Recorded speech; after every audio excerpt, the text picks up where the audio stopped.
কড়াই তেল বসিয়ে দিচ্ছি, তেল গরম ভাজা হয়ে গেছে, তুলে নিচ্ছি। এই কড়াই যে তেল বেজে আছে এই তেলের মধ্যেই দিয়ে দিচ্ছি ফোড়ন, কয়েকটা পাঁচফোড়ন দিলাম আর কয়েকটা কাঁচা লঙ্কা। ফোড়নটা কিছুক্ষণ ভাজার পরে দিয়ে দিচ্ছি কাঁচা পেঁয়াজ, কিছুক্ষণ ভেজে নিয়ে এরপর দিয়ে দিচ্ছি রসুন আর আদা। এটাকে একটু কষিয়ে নেবো তেলের সাথে। তো আদা রসুন পেঁয়াজ সব ভাজার পরে দিয়ে দিচ্ছি একটু হলুদ গুঁড়ো, এরপর দিয়ে দিচ্ছি কেটে রাখা কুমড়ো ডাঁটা আর আলু, আর কয়েকটা পাতা দিয়ে দিচ্ছি।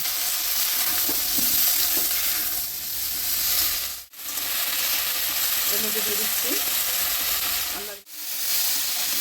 কষানো হয়ে গেছে জল দিয়ে দিচ্ছি, এরপরে ঢাকা দিয়ে সেদ্ধ হতে দিচ্ছি। তো 10 মিনিট হয়ে গেছে, চলে এসেছি, দেখি কেমন রান্নাটা হয়েছে।